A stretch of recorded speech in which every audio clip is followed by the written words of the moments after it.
Uh, I wanted to do this short lesson about uh what it means, because my last lesson was catch it play dummy to catch it dummy, and it dealt with the matters of it dealt with the matters of excuse me, of judging wisely.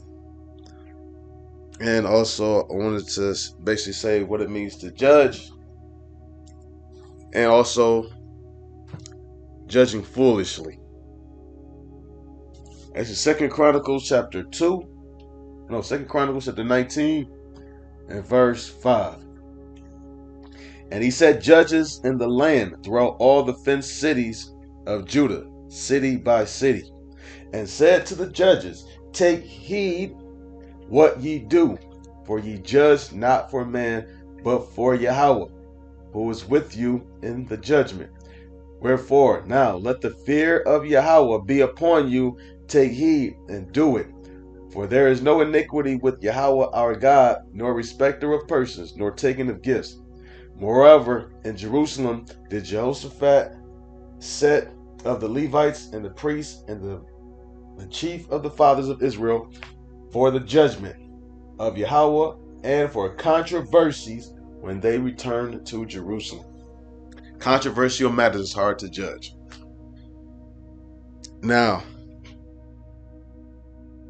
he said, take heed what ye do, for ye judge not for man, but for Yahweh, who is with you in the judgment. So when you keep the laws, such as commandments, Most High, he's with you in that judgment. Because, again, you're not going to get every judgment right, but here's the thing about it. You're going to get everyone right. I'm going to explain what I meant by that. You might make the wrong judgment, but as long as you sincerely are trying to make the right judgment, it's still ultimately, in a spiritual sense, it's the right judgment. In some way, it's going to play out the way it's supposed to play out. Is what I mean. What I'm saying. Everything going to play out how it's supposed to play out. Now, you have Haman, and this is in Esther.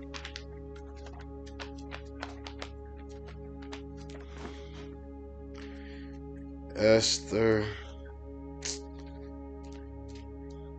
It'll pop up. Ruth. 1 second.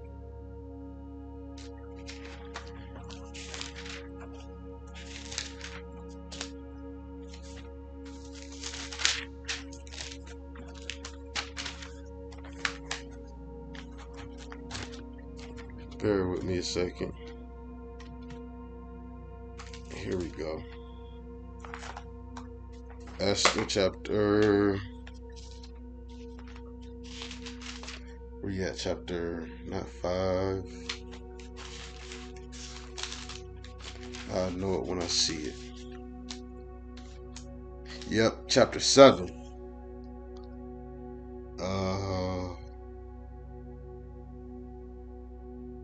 All right, real quick, just to go to the point. Esther 7 and 8. Then the king returned out of the place garden into the place of the banquet of wine, and Haman was fallen upon the bed whereupon Esther was. Then said the king, will he force the queen also before me in the house? As the word went out of the king's mouth, they covered Haman's face. And Harbona, one of the chamberlains, said before the king, behold also the gallows 50 cubits high, which Haman had made for Mordecai, who had spoken good for the king, standeth in the house of Haman. Then the king said, hang him thereon. So they hanged Haman on the gallows that he had prepared for Mordecai. Then was the king's wrath pacified. I was bringing this up Because to go back to the point, sometimes you're gonna have your judgments is gonna be wrong, but it's still gonna be right. Now, if you read that verse that I just read, 7 and 8, well, if we read a little bit before that, Xerxes or Ahasuerus, I forgot how to pronounce it, Ahasuerus, who was Xerxes in the Bible, he has stepped out because he got pissed off. And he came back and he saw Haman at the, he basically saw Haman basically like on his knees, like basically while Esther's like on the bed, or I think it's either the bed or the couch. And he's basically like praying, like he's pleading with her, please, please, please. He came and he saw her, and he thinking that he's pulling on her dress to try to rip it off to rape her. That's why I say, is he going to force her? And he killed him because of that. Now, he had the wrong judgment because he wasn't trying to grape her. That's not what he was trying to do. So he got put to death for grape, which that's not what he did. But it still was the right judgment because what? he got put to death in the spiritual sense because what he had devised against Israel. He was trying to hang Mordecai. So he didn't get put to death for trying to hang Mordecai. Or shall I say, Xerxes didn't put him to death for his plans to hang Mordecai. He got put to death because, Xerxes put him to death because he thought he was trying to rape his wife. But he was killed, but the Most High allowed that to happen is because what he had planned and plotted against Israel. Now, Judges. Now, again, I was just bringing that to show that sometimes, if God's with you, you're still gonna make the right judgment. Because either way, you're gonna learn from your mistakes. That person is gonna learn. The things that's supposed to happen is gonna happen. Sometimes the situation is gonna, suck a little bit. But in the long run, I promise you, things are going to play out the way it's supposed to. Even if that means that, all right, man, this is a lesson I learned to, when I judge such matters, to do this. And now, because of my experience that I learned from this, I can use that to go judge other matters. So that's how I'm saying like it works out in that sense.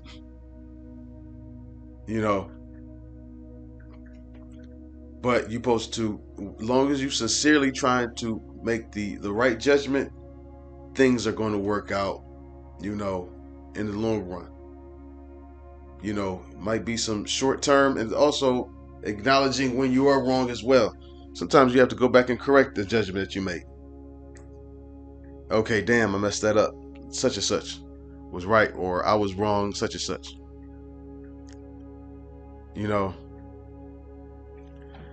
And real quick, this is Matthew 5, and I think 5 and 9.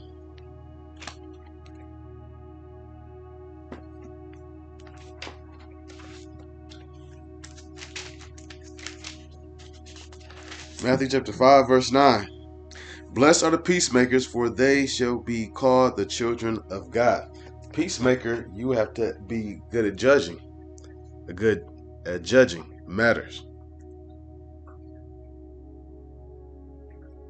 That's what you want to do. Be able to judge matters righteously so you can become blessed and get favor amongst the Heavenly Father. And on that note, I want to give all praise and glory unto Yahweh Bashem Yahushai, Bashem Kakwadash. Double honors to the elders G. Messer well. Peace, salutations, and shalom.